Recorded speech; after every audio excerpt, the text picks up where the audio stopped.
Let's review the life cycle of a keratinocyte. The stem cells in the basal layer, by mitosis, produce new keratinocytes.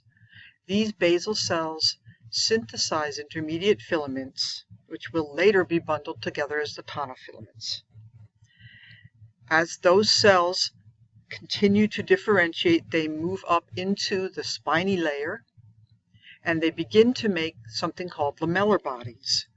These are membrane-bound organelles which contain lipids and enzymes which will form part of the water barrier. In the granule cell layer, keratohyatin granules are produced and more lamellar bodies are made and then secreted by exocytosis into the extracellular space apically. Therefore, the water barrier occurs between the granule cell layer and the corneum layer. The stratum corneum cells are keratinized.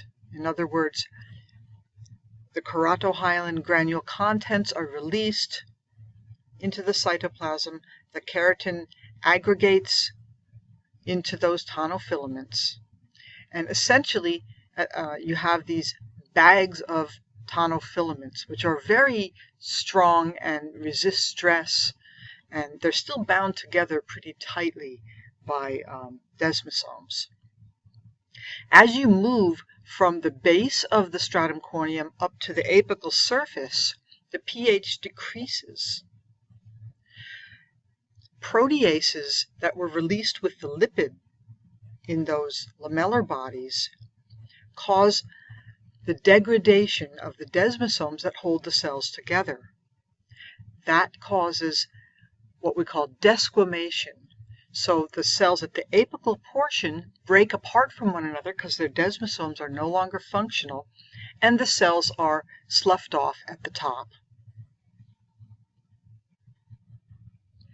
Let's take a closer look at the epidermal water barrier.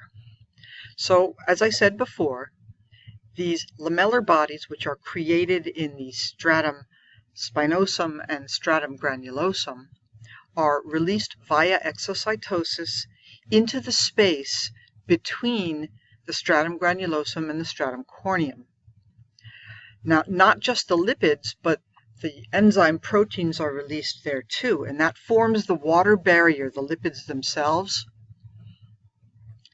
The basal cells in the stratum corneum actually have kind of a subplasma membrane substructure, like a cortical membrane structure, made up of several layers. You don't have to memorize this, but that also aids in the maintenance of this water barrier and helps the cells to organize their keratin filaments into those tonofilament bundles. Other cell types in the epidermis include melanocytes and Langerhans and Merkel cells. We're going to look at just the first two of those. Melanocytes are the cells which make melanin pigment, and they're responsible for the color of skin. And Langerhans cells are actually antigen-presenting cells, so they're part of the immune system. So melanocytes' main function is to make melanin pigment, which is given or taken up by the keratinocytes. They are always located in the basal cell layer. As a matter of fact, when you look at them histologically, they often appear to be almost underneath it in some respects, but they are within the basal lamina. They synthesize it and kind of inject it into the surrounding keratinocytes, and we'll look at that process a little bit more in detail in a minute. So these are neural crest derivatives that migrate into the developing epidermis during embryonic development. So how does this work? The melanocytes have long cytoplasmic arms, so they're producing the melanin pigment and they're packaging it into membrane-bound granules called melanosomes, and the melanosomes are transported down to the ends of the cytoplasmic arms of the melanocytes, where they are taken up by the keratinocytes via phagocytosis. So the melanin absorbs the UV light, so generally you will see it clustered in a supranuclear location in the basal layer of the keratinocytes, protecting their nuclei, the DNA in the nuclei, from that UV light. Skin pigmentation is dependent on the quantity of melanin, which is regulated by how long melanin granules persist in the keratinocyte before degradation. UV exposure increases the number and activity of the melanocytes, and aging is associated with a decrease in the melanocytes. In other words, you're more susceptible to getting sunburn when your skin is older, and you have an increased risk of skin cancer because you have fewer melanocytes at an older age. Langerhans cells, the antigen-presenting cells, are present in mostly the bottom two layers of the epidermis, the basal and spinous layers. They are cells that are derived from the bone marrow. They're part of the mononuclear phagocytic system, so they're related to macrophages.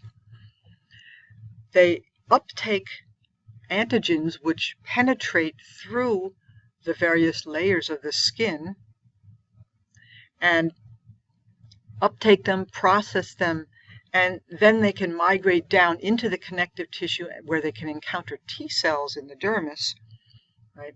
Or they can even migrate all the way to distal locations such as lymph nodes to present that antigen.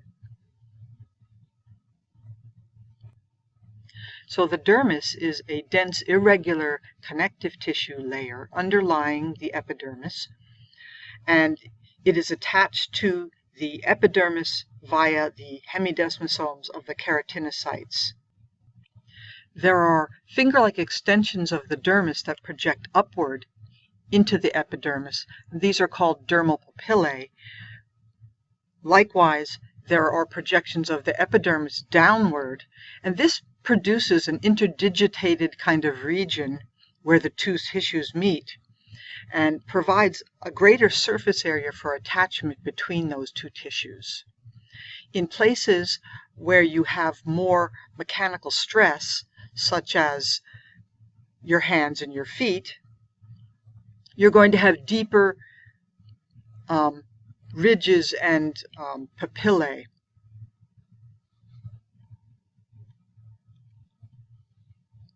So what's in the dermis? Well, we already studied connective tissue, so you should pretty much be familiar with this. You're going to find the resident cells of connective tissue as well as the migrating cells, all right, of connective tissue here. Fibroblasts, they're making all the extracellular matrix components of that connective tissue compartment, the dermis, as well as the immune cells such as lymphocytes, mast cells. You're going to see macrophages and all of the granulocytes, such as neutrophils, eosinophils, and so on.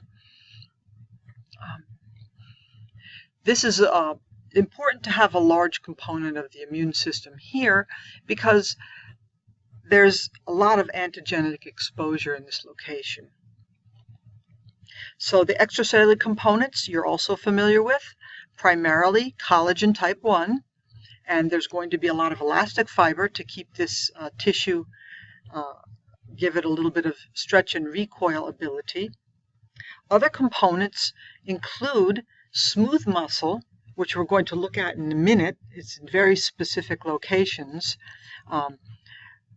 basically attached to hair follicles and surrounding things like vasculature. There's also nerves and sensory receptors, and we'll look at all of that in a couple of minutes.